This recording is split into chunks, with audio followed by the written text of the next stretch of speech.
Buenas tardes, ¿me escuchan?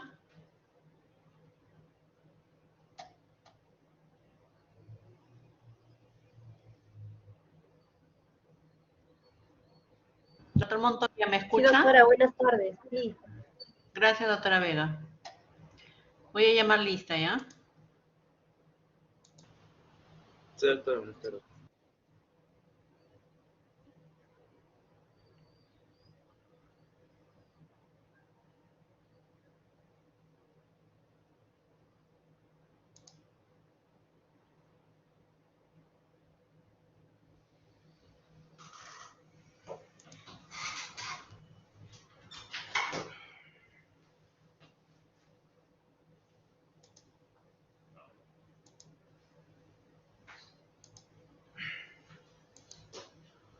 Albines.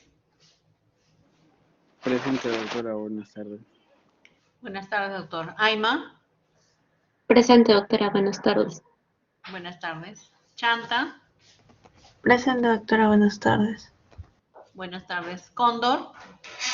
Presente, doctora, buenas tardes. Buenas tardes. Loaiza. Loaiza Campos. Mamani. Presente, doctora, buenas tardes. Buenas tardes. Montoya sí está. Cifuentes.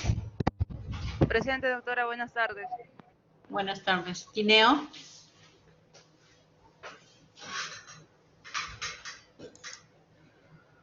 Torres. Buenas tardes, doctora, presente. Buenas tardes, doctora. Vega. Presente, doctora, buenas tardes. Buenas tardes. Vilches. Presente, doctora, buenas tardes. Buenas tardes, doctor. Loaiza. Tineo. Ok.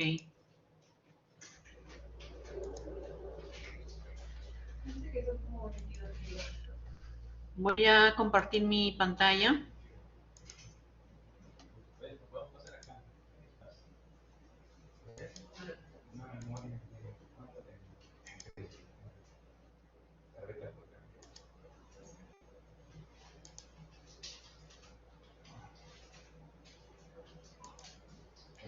¿Me pueden decir, por favor, si están mirando mi diapositiva? Sí, doctora. Sí, doctora. Ok. Gracias. Bueno, entonces el día de hoy vamos a hacer una clase de diabetes mellitus.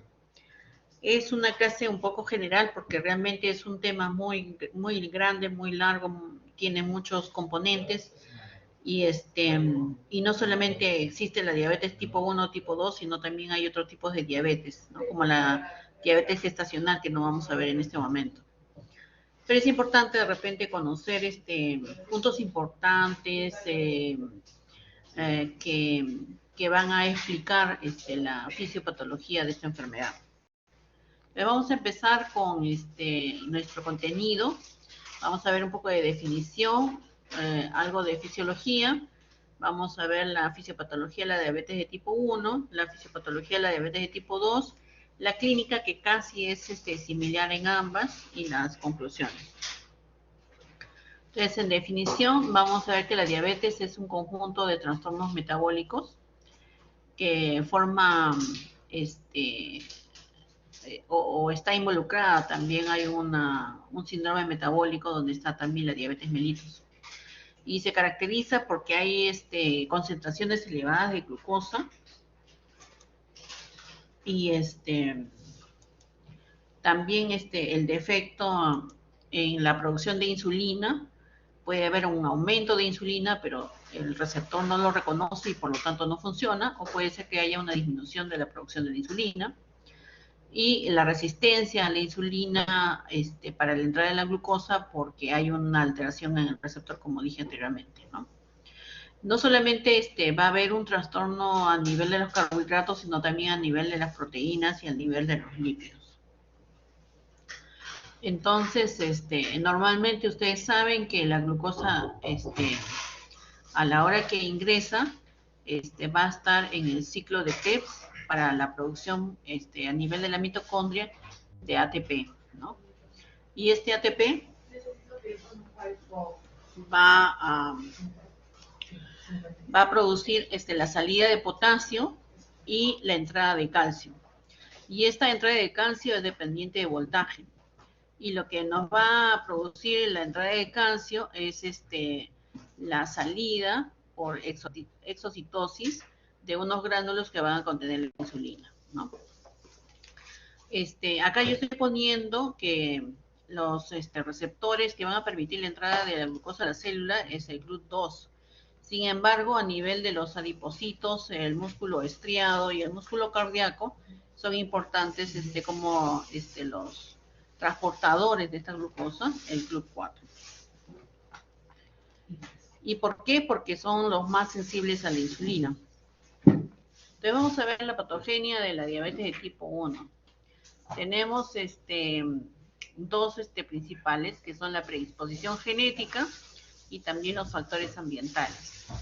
En la predisposición genética tenemos de que puede ser por un gen, ¿no?, que se ha determinado en este loci, ¿no?, donde está el brazo corto y está en la posición 632. Entonces, aquí es donde se ha detectado en aquellos pacientes que tienen diabetes de tipo 1, que está la alteración genética de este tipo de diabetes. Pero, sin embargo, también se han detectado otros locis genéticos que van a hacer que el paciente esté predispuesto a tener esta diabetes de tipo 1, ¿no? Pero, como les dije, lo principal es este gen que yo les estaba manifestando. Y aparte, también hay factores ambientales.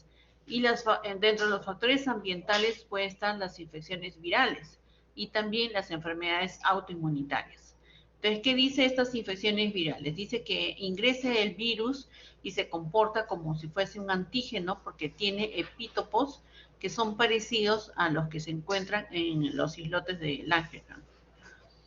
Y entonces se produce una reactividad cruzada y entonces se va a producir linfocitos T activos, y estos linfocitos T activos que deberían ir contra el virus van realmente contra los islotes de Langerhans, que son los que van a producir las células beta, que son las que van a generar la insulina, ¿no? Entonces, como les dije, los linfocitos T van a ir en contra de los islotes y van a destruir a las células pancreáticas, principalmente a las células beta de los islotes, ¿no? Entonces va a haber una destrucción de los islotes de Langerhans por autoinmunidad. En este caso se llama por mimetismo. Mimetismo, como su nombre dice, que mimetiza o se parece el antígeno al virus, ¿no? ¿Por qué ocurre esto? ¿Por qué hay esta destrucción de las células beta de los islotes de Langerhans del páncreas? Porque hay un defecto de la autotolerancia del linfocito T. Ustedes saben que el linfocito T trata de reconocer lo propio de lo ajeno, ¿no? Entonces trata de reconocer lo propio para no destruirlo.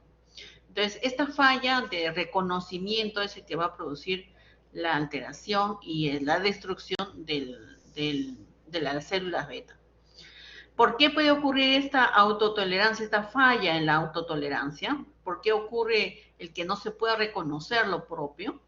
Porque de repente hay una delesión, una alteración en la delesión clonal defectuosa en el linfocito T, y entonces lo hace autorreactivo, ¿no? Hace que este linfocito T ataque justo a las células beta del páncreas. O porque puede ser que haya un defecto en la función del linfocito T regulador. Ustedes saben que hay linfocito T ayudante, que es el TCD4, el linfocito citotóxico, que es el CD8, pero también tenemos linfocitos reguladores que van a producir una disminución de la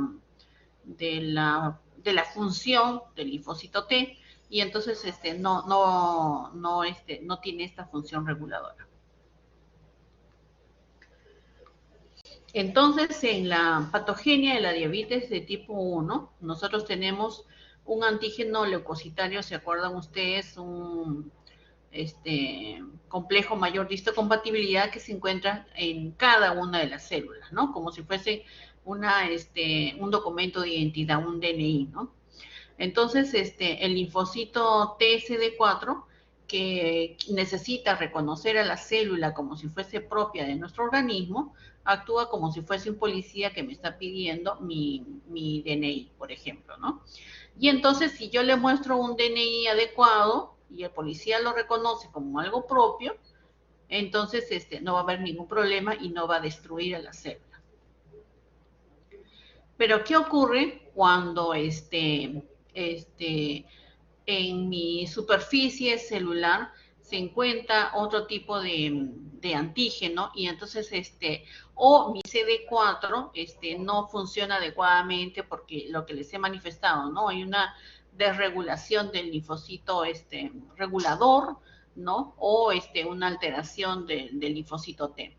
Entonces lo que va a hacer este linfocito T al no poder reconocer a mi célula como si fuese propia, entonces activa a otras células T, las CD8, que son las citotóxicas, y también a las células B que van a producir los anticuerpos.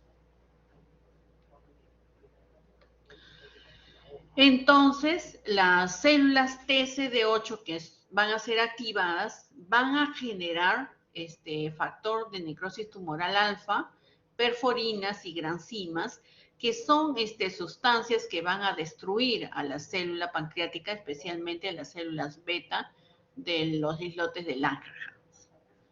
Pero también puede ocurrir que también el linfocito B, que es activado también por el linfocito CD4, formen anticuerpos contra el islote de Langerhans o forme anticuerpos contra la insulina. Y entonces también se va a producir una destrucción de estos islotes de Langerhans. Entonces, finalmente lo que va a ocurrir es de que se destruyen las células beta de los islotes de Langerhans y entonces no voy a tener célula que esté produciendo insulina. Y si no tengo entonces células beta que produzcan insulina y que la insulina tiene que ingresar a las células para producir el metabolismo de tipo aeróbico que hemos dicho anteriormente, entonces esta glucosa se va a quedar en la sangre y se va a producir la hiperglicemia. Entonces, hiperglicemia, ¿por qué? Porque esta glucosa no puede ingresar a la célula porque sus células están alteradas y no van a generar insulina. Entonces, generalmente en este tipo de diabetes de tipo 1 voy a tener ausencia total de insulina y por lo tanto la glucosa se va a quedar en sangre y no va a poder ingresar a la célula.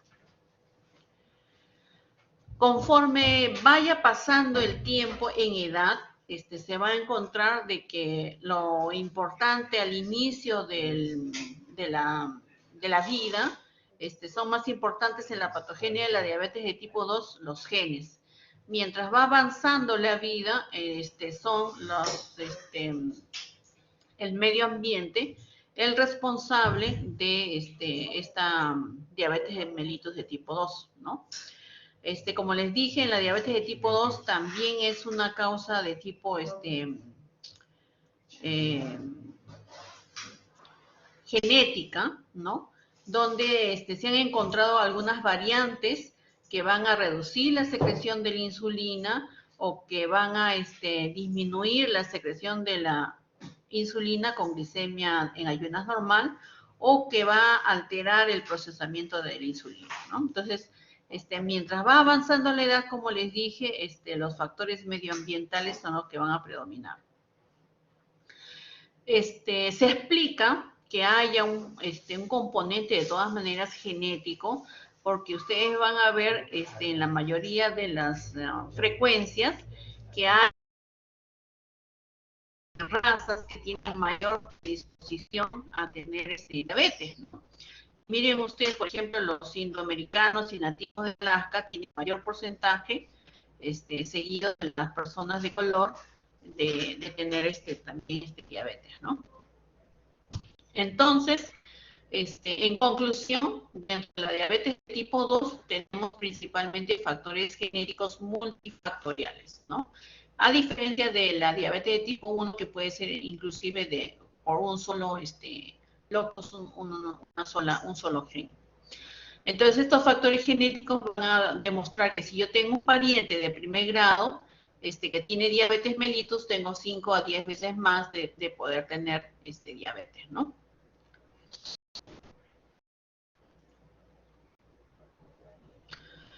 En la diabetes de tipo 2, como les dije, está relacionado a la genética, pero también a factores ambientales. Y ahí tenemos la desregulación de las adipocinas, el proceso inflamatorio, las anomalías de la microbiota intestinal y la desregulación inmunitaria. Entonces, dentro de los factores medioambientales de la diabetes se encuentra principalmente la desregulación de las adipocinas. Y acá está muy relacionado a lo que es la obesidad, ¿no? La obesidad que tiene que ver con la resistencia de la insulina. Y tal es así que si un paciente que tiene estas características comienza a hacer ejercicios y comienza a adelgazar, disminuye esta resistencia a la insulina, ¿no? Demostrada. ¿Y por qué ocurre eso?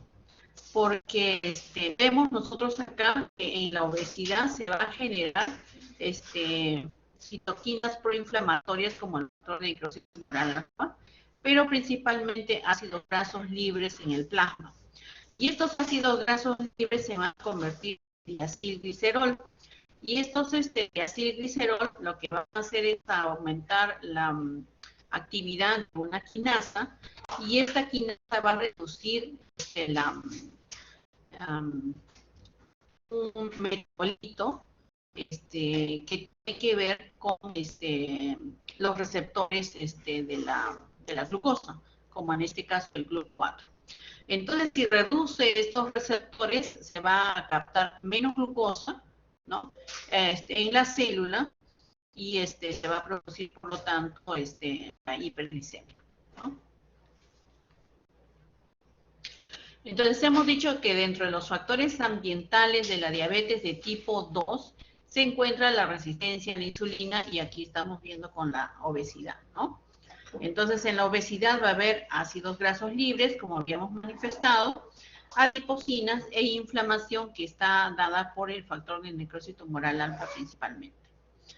Entonces, en esta resistencia a la insulina va a haber una inhibición de la producción de endógena de insulina, no se va a producir la insulina, y va a haber aumento de la glucosa en ayunas. Además, por ejemplo, el músculo estriado no va a captar la glucosa y va a haber síntesis de glucógeno, y por lo tanto también aumenta la glucosa postprandial. Y además va a haber una inhibición de la lipoproteína lipasa, y por lo tanto va a haber una lipogénesis, ¿no? Y esta lipogénesis aumenta más los ácidos grasos libres que hemos visto en esta parte de acá.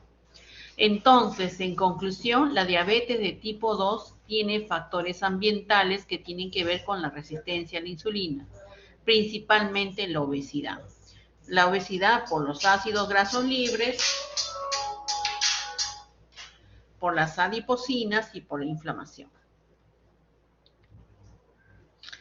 Entonces, ¿qué pasa con las adipocinas?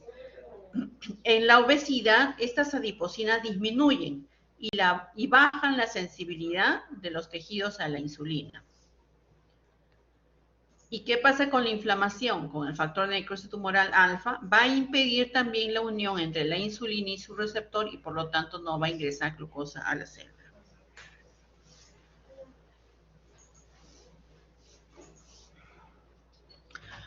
Aquí hay también otro tipo de explicación, ¿ya? Dice que el aumento de lípidos, como ya hemos visto anteriormente, va a traer consigo citoquinas proinflamatorias, que son las que estamos viendo acá. No solo el factor de necrosis tumoral alfa, sino también la interleuquina 1. Y esto va a producir una lipotoxicidad, ¿no? Y esta lipotoxicidad va a producir una resistencia a la insulina. Entonces, en el islote de Langerhans, ¿no?, donde se producen las células beta, donde van a producir la insulina, entonces se va a producir un aumento de la insulina. ¿Por qué un aumento de la insulina? porque en el hígado, esta glucosa que no va a ingresar al hígado, tiene que convertir a los ácidos grasos libres en glucosa. Entonces va a aumentar el nivel de glucosa. Al aumentar el nivel de glucosa en el hígado, va a hacer que el islote del páncreas, las células beta, aumente su nivel de insulina. Y hemos dicho que la insulina va a estimular el aumento también de los ácidos grasos libres y va a haber entonces una lipogénesis. Entonces se va a ver un circuito en el cual se aumenta la glucosa, aumenta la insulina y aumentan los lípidos. Pero esta lipotoxicidad va a generar una resistencia a la insulina. Es decir, tengo el receptor de la insulina, tengo la insulina, ingresa al receptor, pero los canales por donde deberían ingresar la glucosa no ingresan, ¿no? No ingresan y entonces hay una resistencia a la insulina. Hay una, dentro de la patogenia de la diabetes mellitus, hay una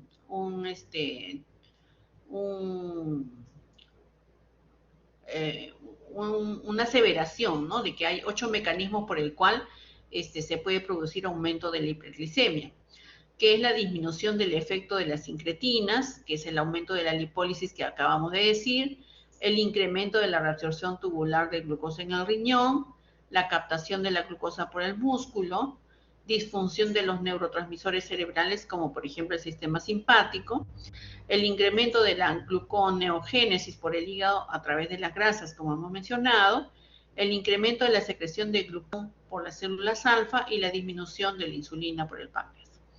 ¿Cuáles son los órganos principalmente afectados en la diabetes mellitus de tipo 2?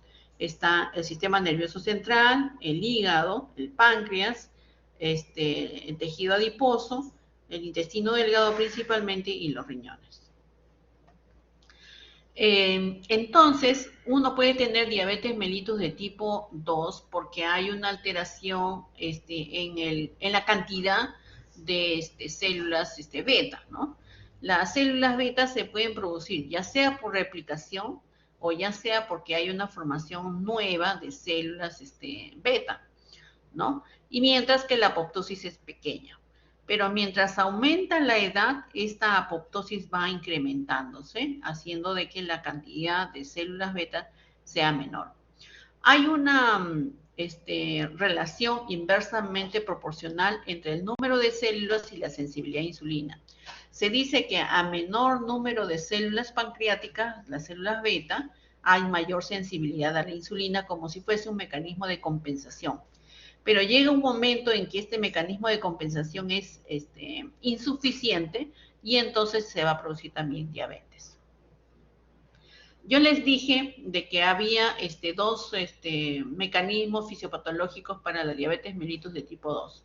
Uno era la insulinoresistencia y la otra es la disfunción de las células beta, ¿no? Explicando lo que hemos dicho anteriormente.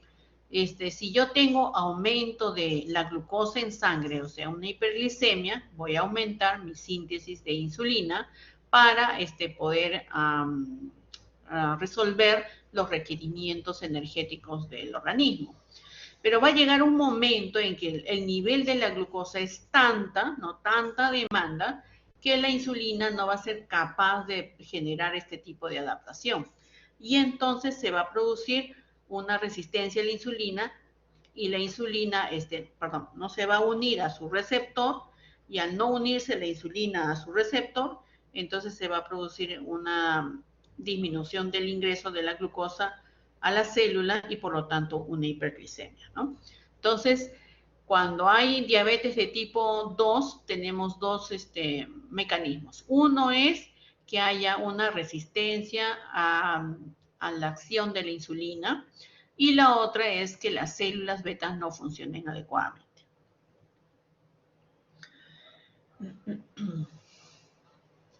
Además, el tejido adiposo tiene que ver con inflamación, como ya hemos mencionado, tiene que ver con la resistencia a la acción que tiene la insulina, tiene que ver también con la fibrinolisis, es decir, si no hay fibrinolisis puede haber una afectación cardiovascular, y tiene que ver con la angiogénesis, es decir, con el aumento de las paredes del vaso sanguíneo, es decir, con hipertensión, ¿no?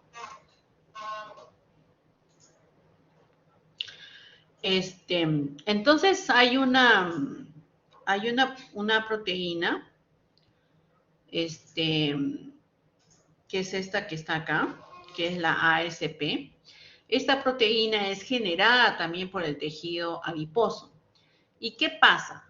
Que cuando la persona es sana y no hay obesidad, esta proteína generada por el tejido adiposo va a producir una sensibilidad mayor a la insulina, ¿ya?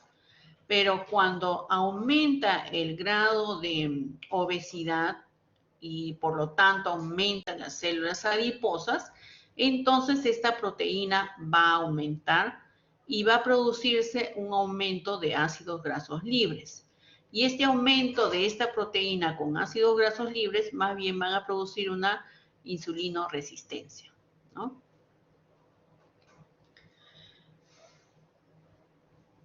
Les dije también que el tejido adiposo produce factor de necrosis tumoral alfa. Entonces, cuando hay un exceso de ácidos grasos, este exceso de ácidos grasos va a producir una disfunción celular y va a activar a los macrófagos. Y estos macrófagos van a producir citoquinas proinflamatorias, como el factor de necrosis tumoral que habíamos mencionado y la interleuquina 6. Y esta producción de citoquinas proinflamatorias van a hacer de que haya una resistencia a la insulina y por lo tanto una menor captación de la glucosa.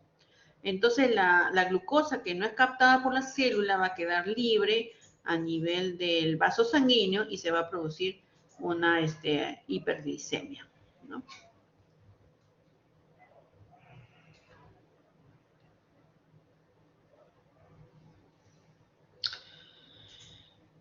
Les dije también que el tejido adiposo va a producir interleuquina 6, como también una citoquina proinflamatoria. Y miren ustedes, cuando el macrófago que está a nivel del tejido adiposo se activa, va a producir factor de necrosis tumoral, pero interleuquina 6 también. ¿Y eso qué va a producir? Una lipólisis. Y esta lipólisis va a hacer de que haya ácidos grasos libres, que se van a oxidar y se van a convertir en piruvato y finalmente se van a producir la glucosa. Entonces, es de esta manera en que también se produce el aumento de la glucosa. En cambio, el nivel de leptina, a mayor cantidad de leptina, que tiene que ver con la graduación del metabolismo, va a producir una disminución de la cantidad de grasa, ¿no? Entonces acá tenemos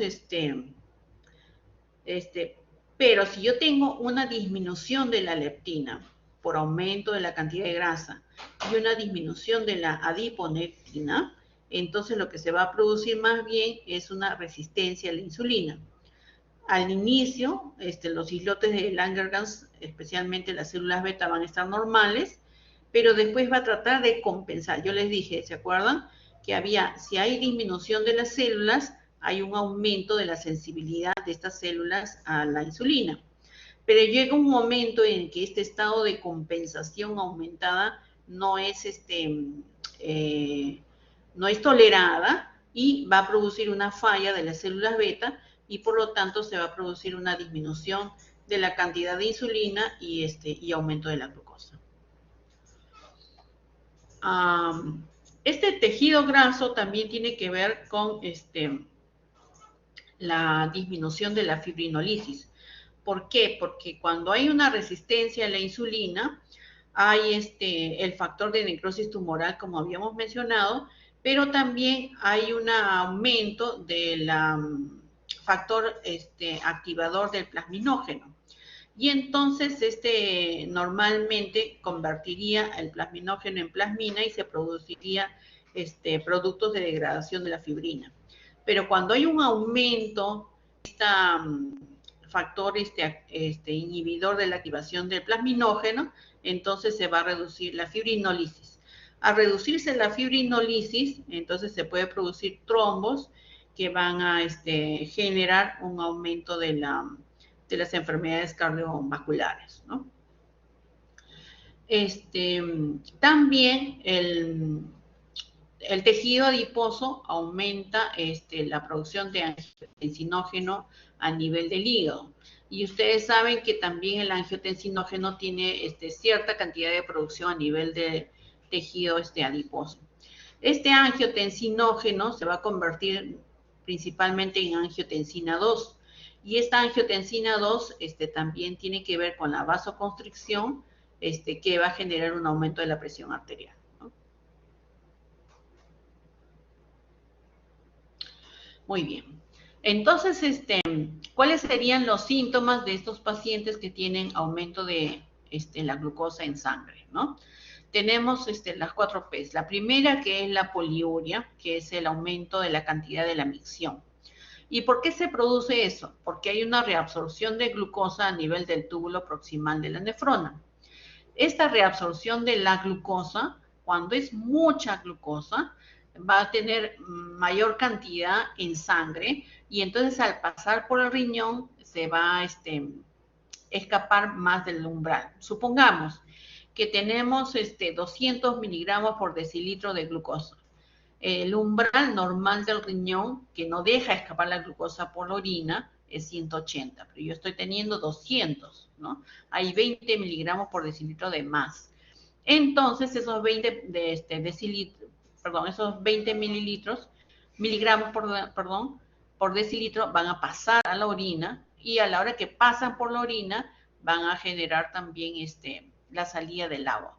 ¿Por qué sale el agua? Porque también la glucosa es osmóticamente activa, ¿ya? Y he encontrado un ejemplo, ¿no? Dice, por ejemplo, si yo tengo un guante de este juego americano y entonces me lanzan una pelota que sería el umbral de la glucosa, yo la puedo agarrar, la puedo retener y no se va a salir. Pero si yo estoy representando el aumento del nivel de glucosa en todas estas pelotas y las tiro, entonces solamente puede agarrar una o un par porque eso es lo único que puede captar. Igual ocurre en el riñón, solamente puede captar su umbral 180 miligramos por decilitro. Y lo demás se va a caer, entonces se va a caer por la orina, ¿no? Y al caer por la orina, baja el agua y va a producir entonces, por lo tanto, un aumento de la cantidad de orina. La otra P de la diabetes es la polidipsia, que es la excesiva sed, ¿no? ¿Por qué? Porque si estamos diciendo de que hay aumento de la glucosa a nivel sanguínea, esta glucosa, como les dije, al igual que la sal, puede producir un aumento de la osmolaridad plasmática. Este aumento de la osmolaridad plasmática va a activar a nivel del hipotálamo el centro de la sed y entonces se va a producir el aumento de la sed, ¿no? Y además, porque también el paciente que orina abundantemente va a tener una deshidratación y va a tener también la necesidad de tener sed, ¿no? La tercera P es la de polifagia. ¿Por qué? Porque si hemos dicho que no va a entrar la insulina, perdón, va a haber una resistencia de la insulina por sus receptores, entonces no va a ingresar la glucosa a la célula. Al no ingresar la glucosa a la célula, entonces esta célula va a tener la necesidad de tener productos para producir su metabolismo. Y entonces va a tener esta necesidad de comer, ¿no? Y también hay pérdida de peso. La pérdida de peso es por la deshidratación que produce la poliuria, pero también porque a la necesidad del organismo de la producción de ATPs y no poder utilizar la glucosa para la generación de las ATPs, va a utilizar los lípidos y las proteínas, ¿no? Y por lo tanto puede haber baja de peso. Muy bien, entonces como conclusión, la diabetes mellitus de tipo 1 es una enfermedad autoinmunitaria, preferentemente. La diabetes de tipo 2 es una enfermedad por insulinoresistencia y por una débil adecuación del páncreas para poder soportar las necesidades del organismo. Y dentro de la fisiopatología de la diabetes 2 está involucrado la desregulación de las adipocinas, la inflamación, las anomalías de la microbiota intestinal y la desregulación inmunitaria. Muy bien, jóvenes, ¿alguna pregunta?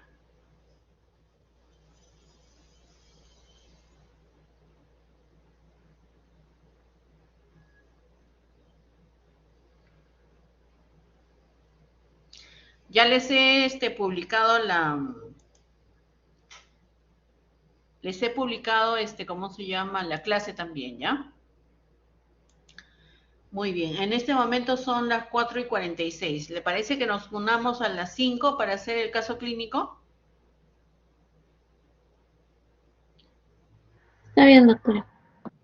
Ok, gracias.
Buenas tardes.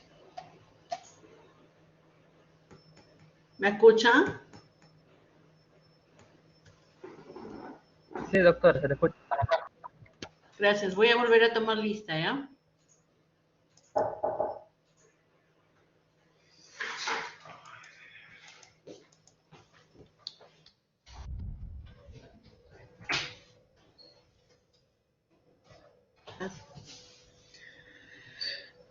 Mañana, ¿a qué hora vienen? ¿Igualito? Yo creo que venimos mañana en taxi, doctora, para evitar el tema de la playa, que a ahora no conseguimos estacionamiento. No te creo, ¿no? Ya. O sea, sí consiguió, pero súper, dejó una hora. Ya. Entonces mañana venimos en taxi y no sé si de repente 9:30 vamos a venir. Ya. O trataremos, no a las 10. Y He tenido que hacer el documento para que me saquen las historias porque la mayoría son fallecidos. Entonces ya le pasé al jefe de estadística y me ha dicho que va a tratar de que una persona exclusivamente vaya a buscar las historias para tenerlas mañana. Claro, porque si no la otra opción es de repente mirar acá en la computadora el escaneado de lo que tienen, pues eso es una opción. Ya. Porque lo que estamos viendo más que nada es el tema de la medicación concomitante en el brazo de cimicliniroc. Ya. Lo que estamos viendo con Pablo. Sí. Omeprazol, ranitidina, no tenemos sustento, pero vemos que en las primeras historias ya pusieron las copias del CARDEX de enfermería, donde se marca la medicación concomitante y el horario. Entonces, ahí lo que se recomienda cuando es que existe eso es, yo entiendo el tema de las historias, también el documento, eso iba a conversar mañana con usted, el tema del documento fuente también es otro tema, porque hay dos historias clínicas, la historia clínica del médico, que a veces no tiene ni firma de quién la hace, y hay una historia clínica que es la de acá. Entonces es, ¿cómo hacen para sacar la información que estuvo en piso o en emergencia para atenderla aquí? Porque las historias no salen. No. Pero el consentimiento informado, por ejemplo, sí, sale en una amiga, ¿no? Y sale con 24 horas. Entonces ustedes lo que pueden decir que su procedimiento era igual, de repente que llevaban sus hojas, las hacían, las ponían en una mica y 24 horas después. O, porque si no lo otro que se presta es cómo sacaban el dato fuente, ¿no? O sea, cómo sacaban... ¿Pero qué parte del dato fuente, por ejemplo? El screening, medicación concomitante, los signos vitales, o sea, cosas del screening y de la randomización que... O sea, si es que yo me llevé la típica, ¿no? Si yo me llevé un papelito y apunté, el documento fuente es mi papelito. Pero, ¿cómo hacían? Porque supuestamente... Mira, ellos entraban. Ya. O sea, ellos examinaban. Ellos tomaban las funciones vitales. Ellos preguntaban al paciente qué cosa era lo que tenía. ¿Y dónde apuntaban? Mira, yo te doy de mi parte nada más, ¿no? Sí. O sea, yo hacía todo, yo lo tenía, recordaba, qué sé yo, todo, y yo lo venía a apuntar. Donde sí te puedo decir que de repente sí necesitaban o un papelito o algo, es en los concomitantes, nada más. Pero como ellos venían acá y apuntaban acá, ellos a veces llamaban a la enfermera. Le sigues, le continúas el medicamento, variaste la medicina, ¿a qué hora le pusiste? O sea, eso sí, ¿no? Pero que definitivamente han ido, han entrado, se han puesto su EPP, han entrado y han salido al paciente. No, sí. eso no me queda la menor duda. El tema es, como ya ustedes ya tienen esto enfrentado, sí, y dice su procedimiento, cómo es ahora las historias clínicas, cómo sí. es ahora, y cómo esto lo van a volver cada 2 años y cómo lo van a volver a hacer. Entonces, de hecho, cuando les haga la recomendación, quiero hacerlo de acuerdo a cómo se hizo y cómo se puede hacer. Entonces, claro, porque el documento fuente es lo que yo apunto en ese momento y lo tengo. Si me lo dictaron o no, no es fuente, o sea, no lo veo, no lo tengo. Si yo lo traigo en un papelito y lo transcribo, ese no es fuente tampoco, susceptible del dato puede cambiarse, sí, el error del ojo. Entonces, para mí, si yo vi lo del consentimiento informado, para mí puede ser que ellos llevaron sus hojas, tal cual, escribieron, ¿no? Y las pusieron en una mica, igual que el consentimiento. Pasaron 24 horas y con eso ya podían entrar la data al CRF. Porque a otra cosa no les va a valer. Claro. Entonces es un procedimiento que ustedes tienen de que la historia clínica no se toca porque es del hospital y no podemos tocarla y era bioseguridad. Pero nosotros, como teníamos consentimiento informado en cosas del estudio, sí lo hicimos así. llevábamos nuestros papeles, apuntábamos, veníamos en una micro de consentimiento, pasaban 24 horas y ya podíamos usarlos para el cerraje electrónico y cumplíamos con ambas cosas. Entonces, así sí podíamos hacerlo y lo pueden detallar que durante la pandemia y si se diera, así se manejó. De otra forma, para las buenas prácticas clínicas no va a ser muy válido. Porque el otro tema, por ejemplo, era lo del escáner. ¿No? En otro centro de acá de Perú usaban el escáner y cuando nos vinimos a auditar no éramos nosotros, sino nos auditaron de Estados Unidos. Y le dijeron, ¿y tu escáner que lo compartías con el resto y la información confidencial salía fuera de él? Entonces ahí, pum, les observaron. Y en México, lo que le contaba Pablo, ¿no? Lo hacían todo digitalizado. Entonces, cuando nosotros fuimos a auditar y pedimos otras historias, comenzaron a imprimir en ese momento. Entonces, claro, sí tenían el dato fuente, pero no era en tiempo real. Entonces ahí comenzaron a sellar, en ese momento sellar, entonces no era en tiempo real. Entonces yo creo que su procedimiento como el consentimiento informado era lo que está bien. O sea, ustedes lo ponían en una mica, pasaban 24 horas, algunos hasta luz ultravioleta le pasaban, ¿no? Los más exagerados, y lo usaban en el CRF, y eso es válido. Entonces ustedes tienen cómo justificar dos cosas. Entonces eso es en el documento fuente. Y claro, en el del omeprazol y esas cosas, yo lo que les aconsejaría para después es tener lo que la típica del log de medicación concomitante, ¿no? Apuntan qué y a la hora que se tomó.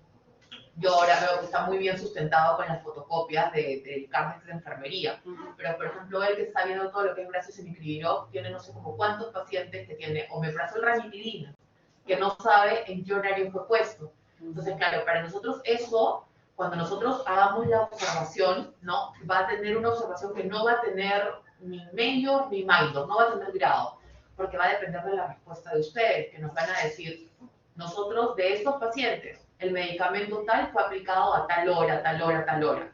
Y de ahí vamos a ver si pasaron las 3 horas o no. Entonces, por ejemplo, si ninguna pasó, eso va a ser simplemente Good Documentation Practices, buenas prácticas de documentación, implementen un log para la próxima vez. Si alguno tuvo que se administró inmediatamente después del cenicriviró, ahí sí estás afectando la biodisponibilidad del cenicriviró. Entonces ese ya no puede ser un menor, porque estás afectando la data, los resultados del estudio. Entonces eso es algo que también va a pasar. Una consulta. Sí. Acá se están, he visto, o sea, si se toman las horas, se están tomando son 2 dosis. 2 dosis. Entonces, de una u otra manera, si respeta uno, puede afectar la dosis del otro. O sea, ¿cuál sería ahí la recomendación? Porque claro, tú tienes ranitidina y omeprazol. Por ejemplo, si tomas el medicamento a las 8 y en la otra dosis a las 7 de la noche. Sí. Dice después de 4 horas, ¿no? Después de 3 horas. Después de 3 horas. Y la ranitidina después de 2. Ya. Realmente no dice, pero dice de dosis. Al equiparable, y también dice que arriba en la premisa general dice de 2 a 4 horas. Porque la ranitidina se da cada 8 horas, ¿verdad? Entonces, ahí sí tienes un problema. Un problema grande. Sí, ahí sí tienes. Ahora, por ejemplo, la que den el medicamento a las 8. Entonces serían después de 4 horas sería 2 segundos. Entre 11 y 12 se puede colocar. Entre 11 y 12. O sea, si coloca 1, 2, y ahí está, no, pues no es válido. Si a las 2 de la tarde se colocaría, ¿es válido o no es válido? A las 2 de la tarde sí, porque estás 3 horas después de la primera y 4 horas antes de la segunda. ¿Cuánto tiempo antes de? No dice, solo dice después de. Por eso, no hay una hora antes de. No. Solo dice, el protocolo dice después de 3 horas. Ya, pero por ejemplo, si se da 2 horas antes de, ¿afecta? En teoría para nosotros sí, pero el protocolo no lo dice así. He visto ahorita, no me había acordado, en mi cuenta andaba a las 6 de la mañana. A las 6 de la mañana. Y ahorita dice el cartel. Y el otro paciente, el 28, recibió ranitidina a 8 horas, nunca recibió 3 horas. Claro, entonces. O sea, por eso está viendo las horas qué tanto afecta, porque le dan a las 6 de la mañana, luego el resto de dosis son fuera de rango.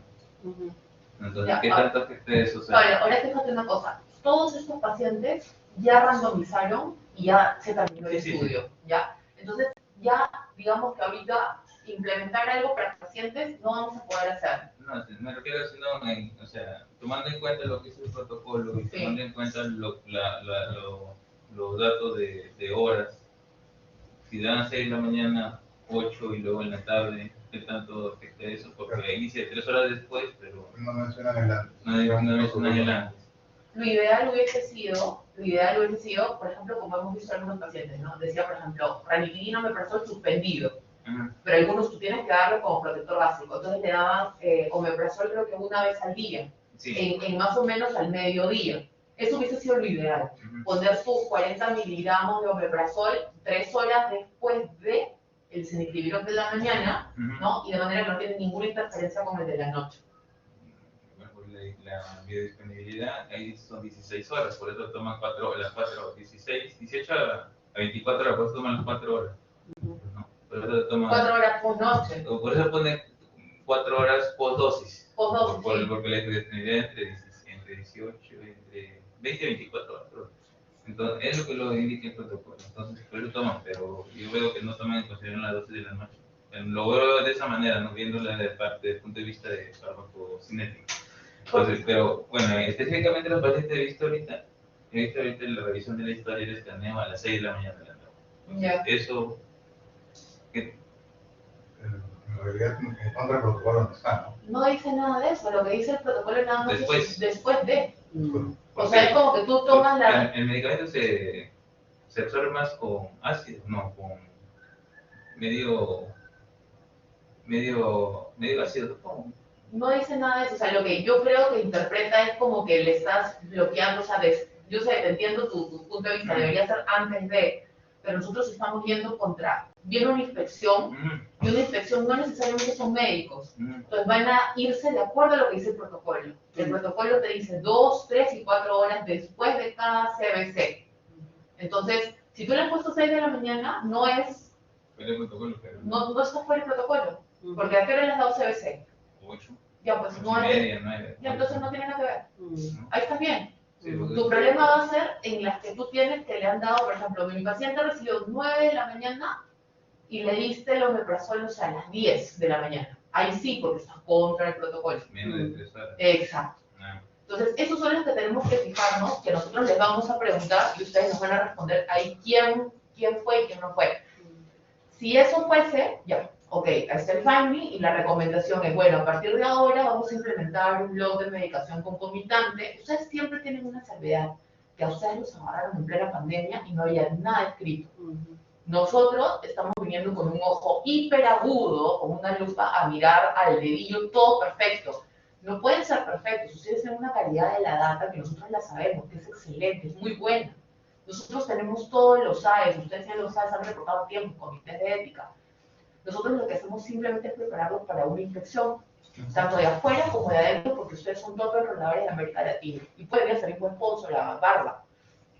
Simplemente tienen mucho que los engrandece y tienen que haber algunas cosas porque no son perfectos. Entonces, simplemente es, sí, ok, aceptamos nuestro error, perfecto, no va a volver a pasar como ahora otro más que le comenté a Pablo, y vamos a implementar un blog de medicación porque era tiempos de pandemia, ¿no? Y por mientras, para salvar nuestras historias, estamos poniendo las copias del carnet de enfermería.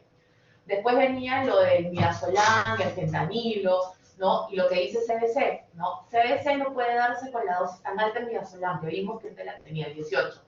Entonces, ahí lo que nosotros pondríamos en las notas aclaratorias es, nosotros conversamos con el médico de la UCI, le informamos, le dimos una copia de lo que es CBC con estos medicamentos, para que él esté informado y sepa la titulación, que puede incrementarse el midazolam cuando damos CBC. Entonces, si él lo hace o no lo hace, hay dos cosas, hay dos responsabilidades. La responsabilidad como médico y la responsabilidad del ensayo clínico. Como del ensayo clínico, la investigadora principal es la responsabilidad del paciente. Y como médico es, bueno, yo le dije a mi colega, bueno, si él no lo hizo, yo soy la responsable del ensayo clínico, pero yo demuestro en mis notas clínicas en el ensayo que yo sí le comuniqué. Él no lo hizo, yo soy la responsable del ensayo, pero yo guardo la salvedad de que yo sí lo comuniqué y yo compartí la información con él. Y eso baja mucho la salvedad. Porque en realidad ellos lo que son esos medicamentos los titulan según respuesta. Claro. O sea, hay pacientes que responden con poco o responden con mucho. Pero inclusive teniendo en cuenta eso, viendo eso, tienen que... Entonces, eso es un modo atenuante, eso lo pueden poner ustedes en un Notify diciendo, si nos comunicamos con el médico en el caso de tales y tales pacientes, ¿no? Que son los, tú sabes, Pablo, los de los dos de SAE, y el médico de la UCI nos informó que ellos hacen la evaluación diaria de acuerdo con como exige el protocolo en base a la respuesta del paciente. Entonces nunca se nos fue el paciente en un coma profundo o algo porque hubo defecto con el CDC. Claro, entonces, de evolución hay una res y van bajando. Con eso ustedes lo solucionan en un Notify. Lo ideal hubiese sido, claro, en las notas de clínicas, ¿no? Sí, nos comunicamos. Pero si no, lo solucionan en un Notify y ya está. Entonces eso está perfecto. Hicimos el monitoreo, el colega hace el monitoreo estricto y diario como exige el protocolo. Y eso. Y para esto, doctora, en eso yo la voy a ayudar. Cuando vuelva a hacer su manual, o sea, en el sentido de que le voy a hacer recomendaciones, porque si lo van a hacer en cualquier momento, ¿no? Eso está muy bien, está súper bien, pero ahí le vamos a agregar el Quality Management Plan, le vamos a agregar el plan de capa, entonces de manera que son cortitos, son 2 hojas, pero usted ya lo tiene listo ya para cuando vienen las grandes ligas también. ¿Ya? Gracias. Listo, entonces mañana continuamos. Ya nos vemos. Gracias. Gracias, Juan. Chao.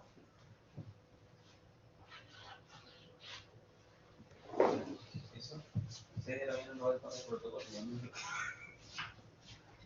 ¿De qué? Tú lo dices 3 horas después, pero lo dicen en realidad.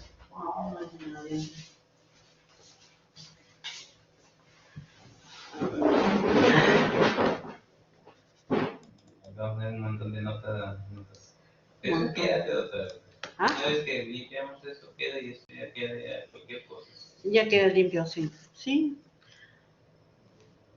Ok. Bueno, mis colegas se han ganado con mi evaluación.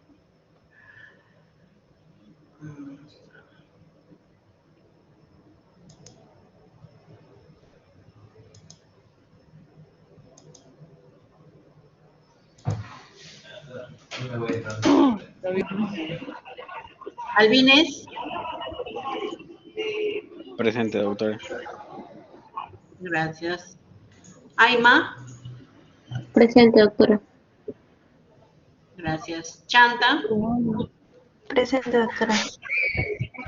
Ok. Cóndor. Presente, doctora. Buenas tardes. Loaiza. Presente, doctora. Buenas tardes. Mamani. Presente, doctora. Ok. Montoya. Presente, doctora. Buenas tardes. Buenas tardes. Cifuentes. Presente, doctora, buenas tardes. Buenas tardes. Tineo. Presente, doctora. Buenas tardes. Buenas tardes. Torres.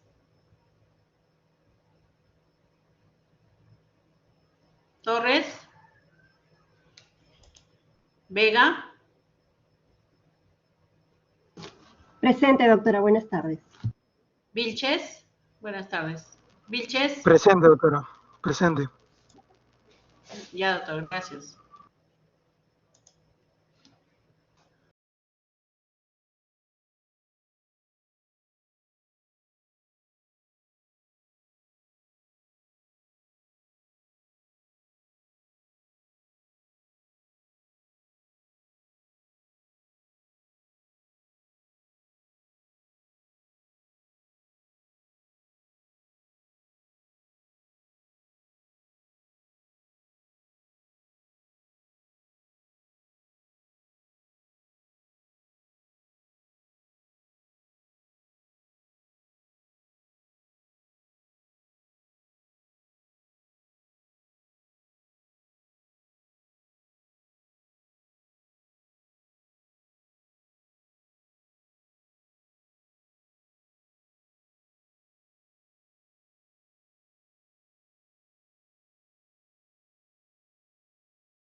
Albines. Sí, doctora. Por favor, doctor, ¿puedes leer el caso clínico? Ya.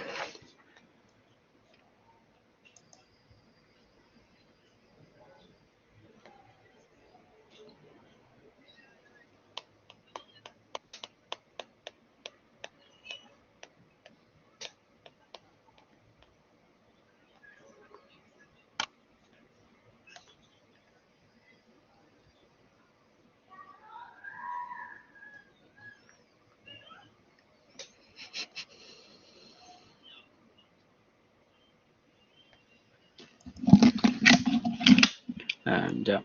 Caso clínico, trastorno hipofisiario. Paciente mujer de 56 años acude a la emergencia por cuadro de diarrea de 7 días de evolución, seguido por trastorno de sensorio, dolor abdominal, náuseas y vómitos. Como antecedentes de importancia refiere presencia de sangrado masivo durante su última gestación, luego de lo cual no volvió a presentar periodos menstruales. Asimismo refiere que su último hijo no pudo lactar. Al examen físico se encuentra presión arterial de 70/40, frecuencia cardíaca de 22, frecuencia respiratoria de 22, perdón, y frecuencia cardíaca de 62, afebril, paciente somnolienta, desorientada, resto del examen sin alteraciones. Exámenes auxiliares, hemograma normal excepto por la presencia de eosinofilia, sodio de 125, potasio de 5.5, creatinina de 0.6. Los niveles de cortisol y T4 libres se encontraban disminuidos. La paciente no responde inicialmente a la fluidoterapia instalada y al uso de inotrópicos, por lo que se decide agregar reposición de esteroides y levotiroxina con mejoría significativa. Ya. ¿Me puede decir, doctor, qué hormonas secreta el adenohipófisis? La TSH, la ACTH, y en este caso que dice que no pudo dar lactar a su último hijo, ahí habría un déficit de, de esas hormonas y la prolactina, las gonadotropinas. Ujú. ¿Y la neurohipófisis?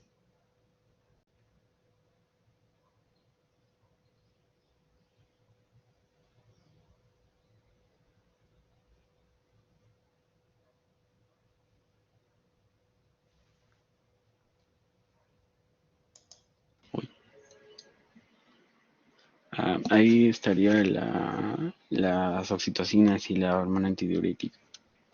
Así es.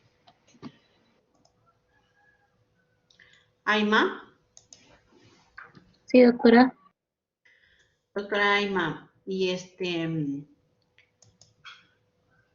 la FSH y LH, ¿para qué funciones tienen, doctora? Ambas tienen la función de la regulación del ciclo menstrual. Ya, ¿qué más? Eh, por ejemplo, la LH estimula la producción de estrógenos en los ovarios y la testosterona en los testículos, mientras que la FSH produce el desarrollo del folículo ovárico y la producción de espermatozoides, ¿no? Y están reguladas por la... eh, ay, no recuerdo el nombre de el que le estimula la GN, GNRH, la hormona, estimulante. Ah, ya, la LRH, ya. Ujú. Dime, ¿y por qué se produce la menstruación?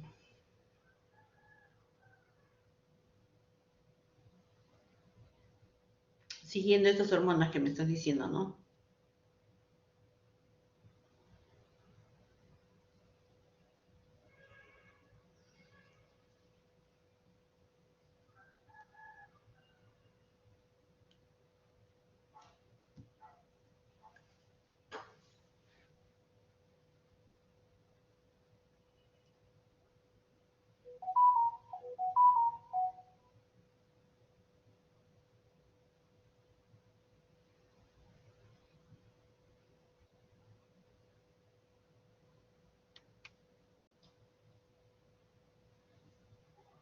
Chanta.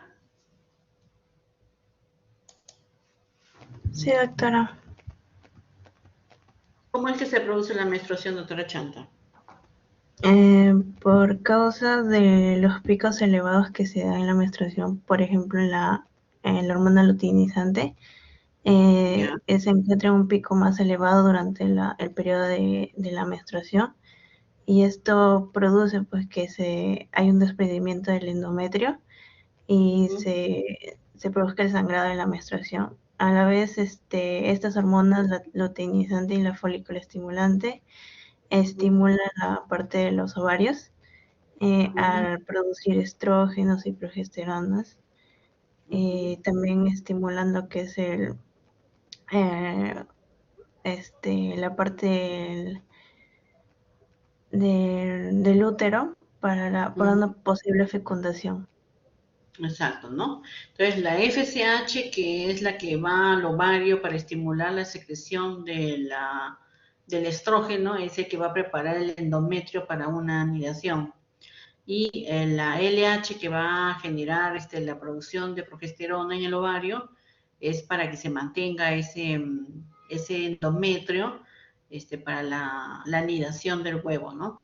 Entonces, si por ejemplo hubiese fecundación, la LH con la progesterona van a producir la ausencia de la menstruación, porque van a favorecer el que se quede ese endometrio para que se produzca la anidación, ¿no?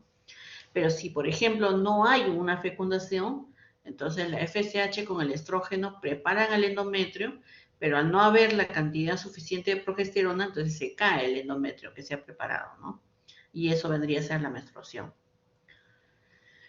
Entonces sirve para esas dos cosas. O bien, si no hay progesterona, un ratito, disculpen.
Ya.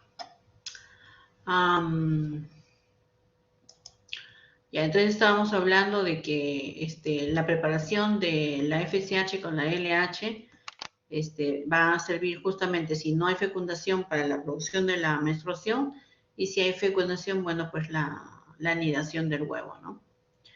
Ok. Cóndor. Sí, doctora. Doctora Cóndor, ¿y la TSH? ¿Para qué sirve la TSH?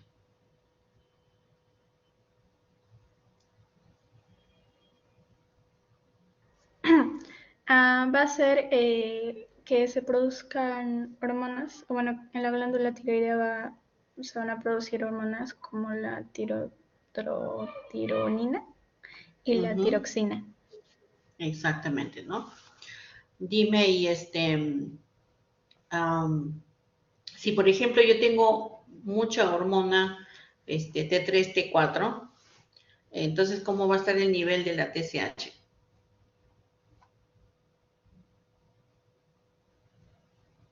Elevado, doctora.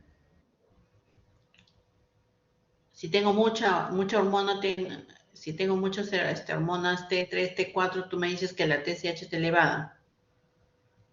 ¿Sí? Sí, doctora. Ya. Ahora vamos a ver una pizarrita, vamos a hacer, ¿ya?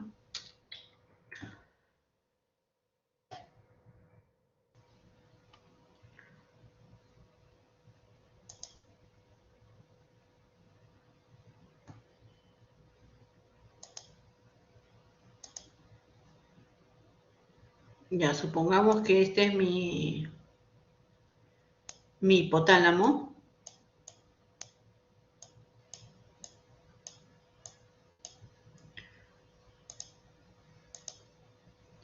Esta es la hipófisis.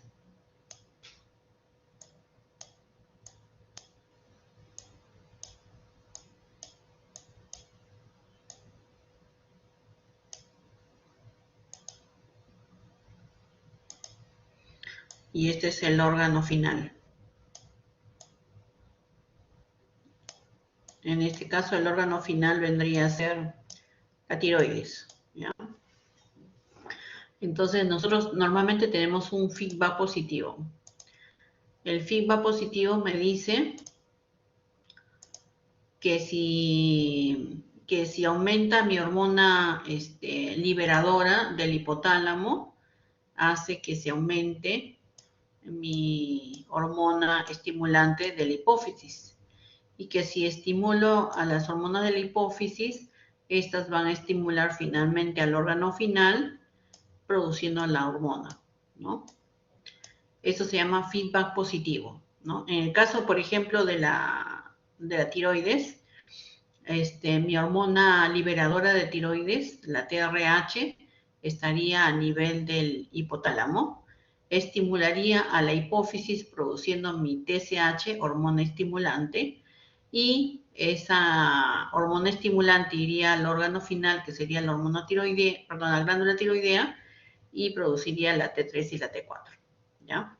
Pero si yo, por ejemplo, tengo una enfermedad donde mi T3 y T4 estén muy altas, ¿no? Por ejemplo, en el hipertiroidismo, la T4, por ejemplo, esté súper alta, muy alta.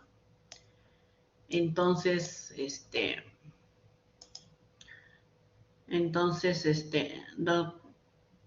¿Loaiza? Sí, doctora. Ya, tengo mi T4 muy aumentada, mi hormona final muy aumentada. Entonces, ¿cómo va a estar las hormonas de la hipófisis?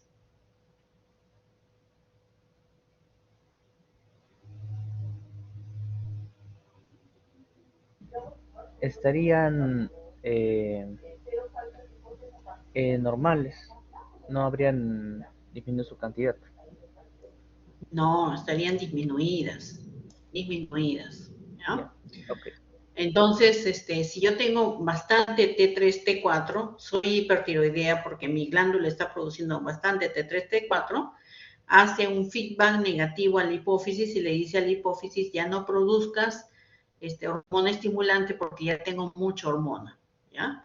Y también va hacia el hipotálamo y le dice también al hipotálamo, no produzcas tampoco hormona liberadora porque ya tengo la hormona final, que es la que interesa, ya la tengo presente, ¿ya? Entonces, eso es el feedback negativo. Entonces, yo tengo un feedback positivo, que es para la producción, pero también tengo un feedback negativo cuando ya tengo mucha hormona final, ¿ya? Mamani.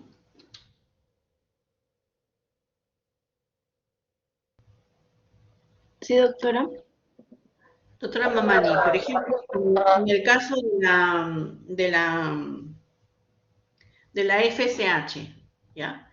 Dime el mismo ejemplo que yo te he dado, pero en el caso de la FSH. ¿Qué habría en el hipotálamo?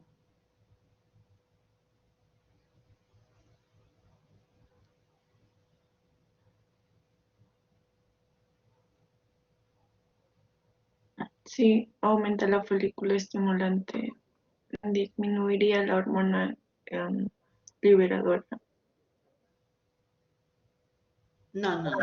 ¿Qué habría en el hipotálamo? Yo quiero producir estrógeno, ¿ya? Quiero producir en mi ovario finalmente estrógeno. Entonces, ¿qué cosa debe producir el hipotálamo?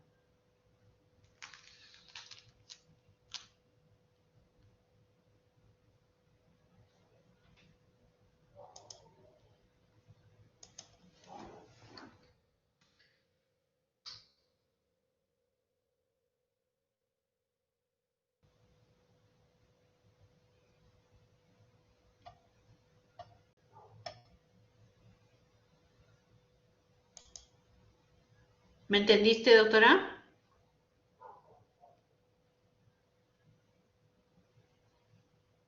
Doctora, la hormona folículo estimulante. No No. lo entendí bien, doctora. La hipófisis produce las hormonas estimulantes. Ujú. El hipotálamo produce las hormonas liberadoras. Entonces, si yo te digo, mi ovario tiene que producir estrógeno, el hipotálamo, ¿qué cosa tiene que producir?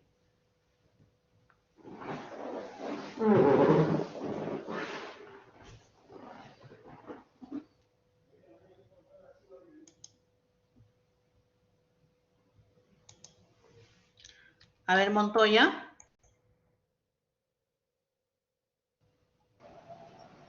Sí, doctora, la hipófisis tendría que producir FSH. Ya, el hipotálamo, pero La hormona liberadora de gonadotropinas. exacto. Entonces, el hipotálamo produce hormonas liberadoras, ¿ya? En este caso sería hormona liberadora de gonadotropina. Entonces, va a ir a la hipófisis y la hipófisis, ¿qué cosa va a producir? La hipófisis la produciría la FSH y la LH. Exacto, la FSH, porque yo te he dicho estrógeno en la FSH. Y de ahí va a ir al ovario a producir estrógeno, ¿no? Ya. ¿Qué pasaría si yo tengo un montón de estrógeno, un tumor que está produciendo en el ovario un montón de estrógeno? ¿Qué va a pasar con la hormona liberadora, con la FSH? Disminuye por el feedback negativo.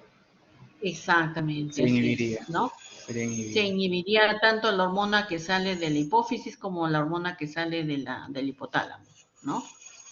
Ok. Sí.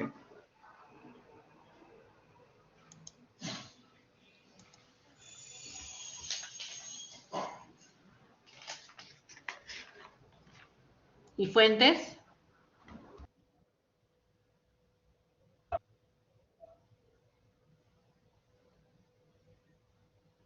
¿Está doctora Cifuentes? Sí, doctora, ¿me escucha? Sí, doctora Cifuentes. Si, por ejemplo, yo quiero producir cortisol, doctora Cifuentes, entonces, ¿qué cosa tiene que secretar el hipotálamo y la hipófisis para producir cortisol?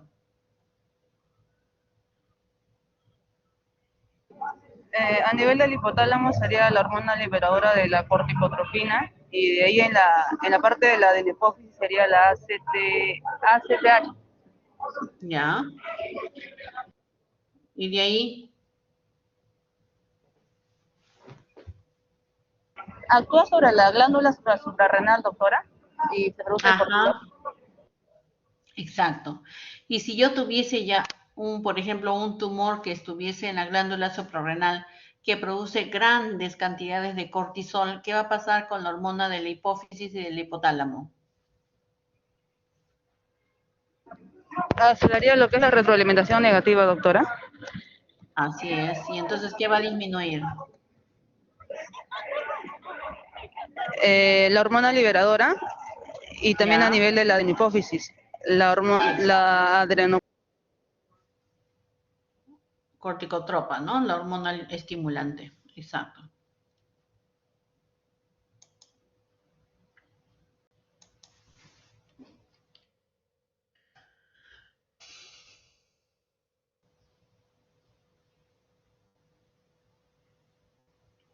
¿Tineo está? Sí, doctora, presente. Doctora Tineo, este paciente dice, esta paciente ha tenido un gran sangrado cuando ha tenido su último embarazo. Más o menos, ¿hace cuánto tiempo tú crees que ha podido tener su último embarazo?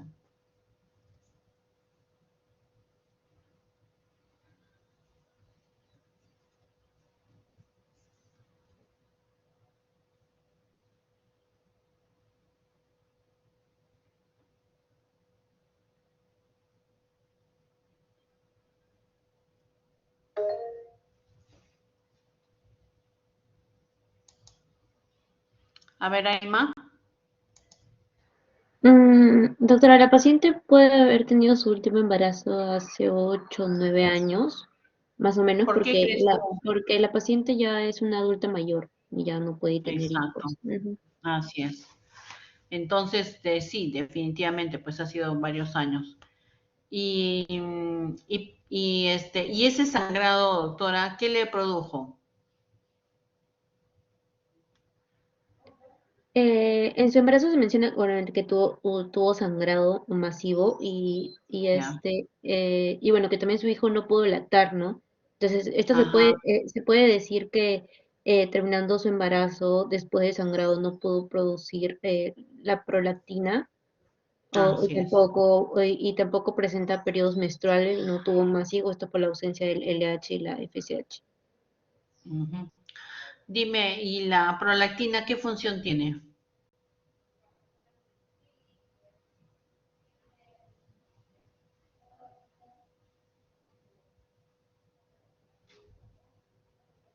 Doctora, es La estimular prolactina.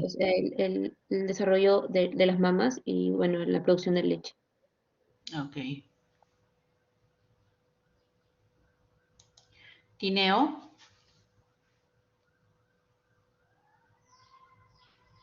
Sí, doctora, presente. doctora Tineo, ¿y la oxitocina para qué sirve? Allá, la oxitocina es lo que va a estimular el útero, ¿no? Para el final del embarazo, durante y también después del parto. Para.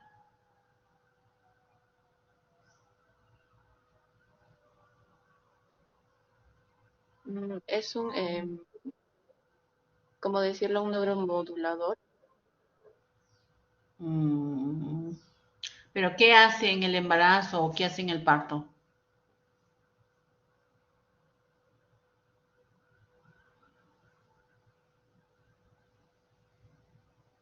Allá, va a hacer los movimientos de contracción y relajación en Exacto, el. contracción, ¿no? Contracción del músculo del útero. ¿Y algún otro músculo tú crees que contrae también?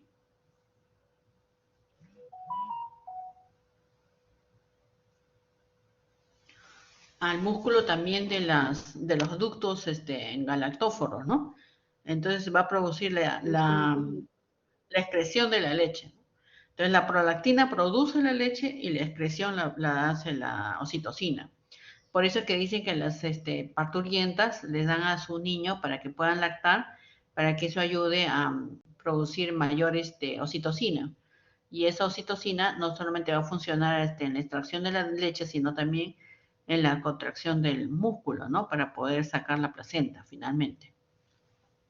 Ok. Torres.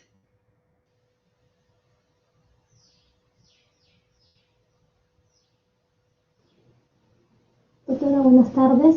Hace un momento no pude decir presente, mi micro estaba fallando.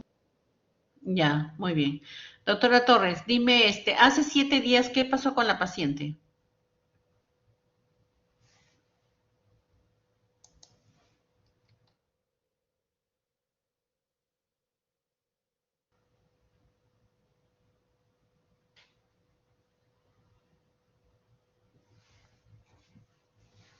Tuvo dolor abdominal, náuseas y vómitos. Así es, náuseas, vómitos y diarrea. ¿Y qué le causó esa, como consecuencia, las náuseas, los vómitos y la diarrea? Ujú. Mm.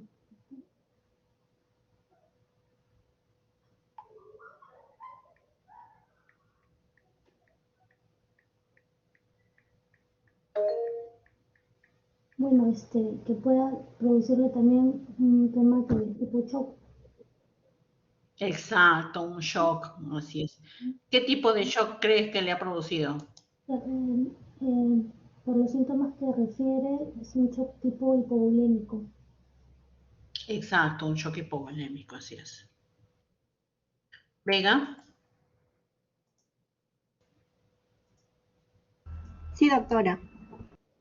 ¿Qué pasa, doctora Vega, cuando hay un shock hipovolémico? ¿Cómo es la forma del organismo de compensar un shock hipovolémico? Bueno, doctora, en ese caso funciona la renina. Un sistema más rápido que la renina.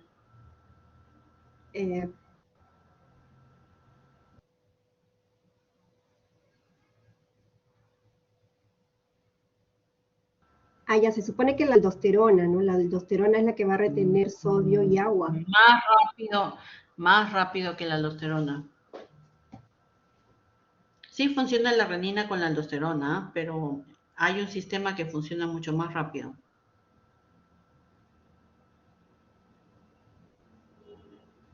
Ay, no recuerdo, doctora. Sí recuerdas.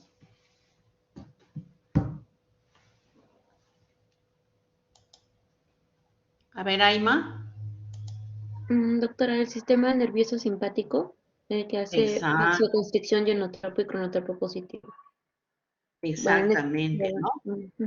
Si por ejemplo aumenta la fuerza de contracción, ¿no? El inotrópico positivo, entonces este aumento de la contracción cardíaca va a hacer que aumente el volumen sistólico y el volumen sistólico hace que aumente el gasto cardíaco, ¿no? Y la presión. Y si aumenta la frecuencia cardíaca con el volumen sistólico van a producir también aumento del gasto cardíaco.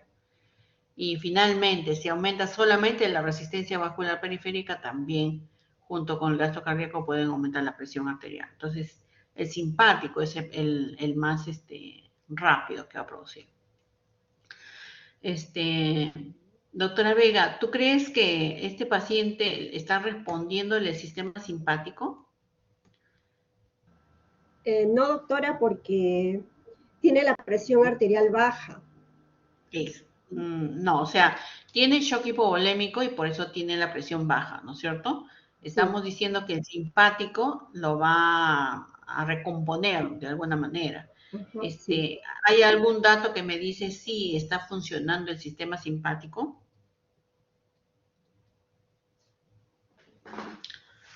Por ejemplo, tu compañera ha dicho que tiene efecto inotrópico y cronotrópico positivo, aumenta la frecuencia cardíaca. ¿En este paciente ha aumentado la frecuencia cardíaca?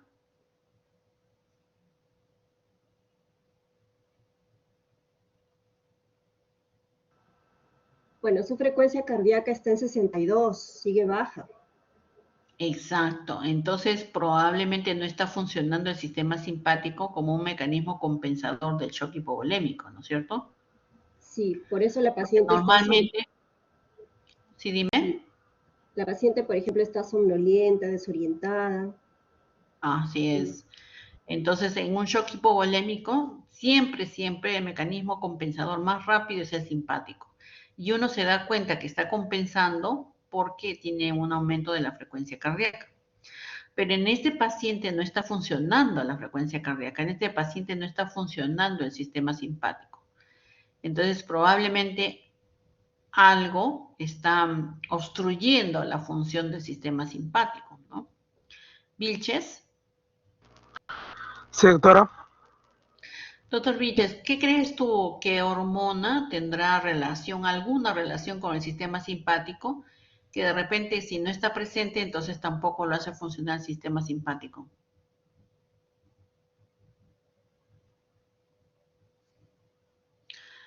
Fundamentalmente hay dos hormonas que tienen que ver mucho con el sistema simpático.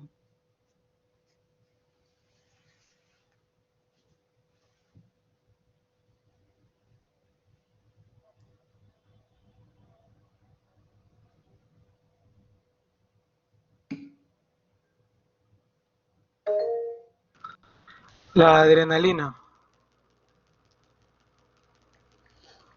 Esa es una principalmente. Ya, otro.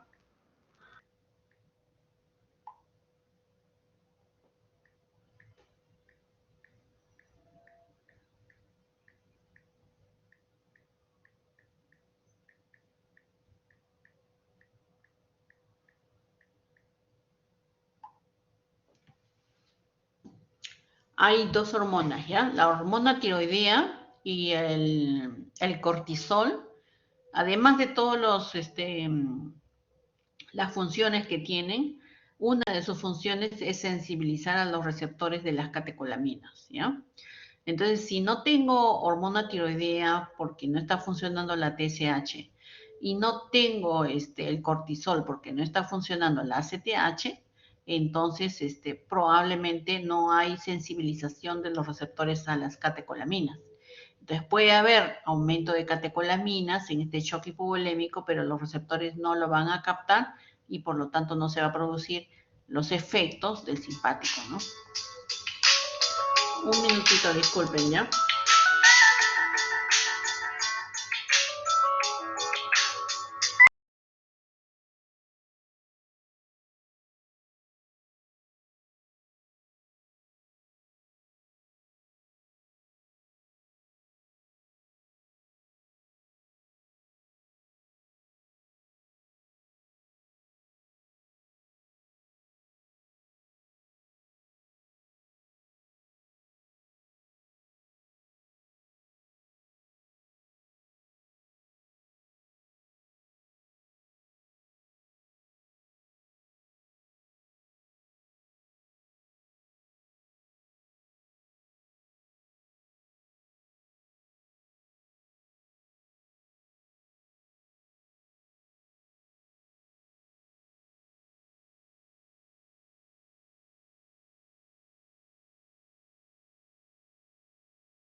Muy bien, chicos. El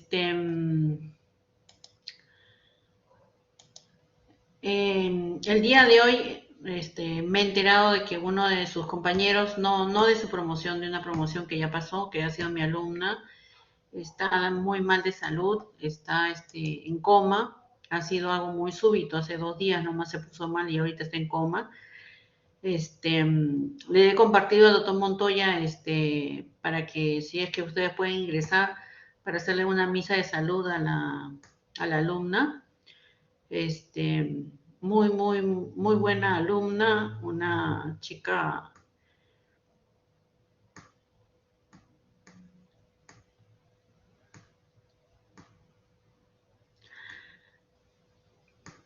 disculpe, pero me duele mucho que le haya pasado esto. Por favor, ingresen al WhatsApp que le he dicho a Montoya para que nos acompañen en la misa. Disculpe, gracias.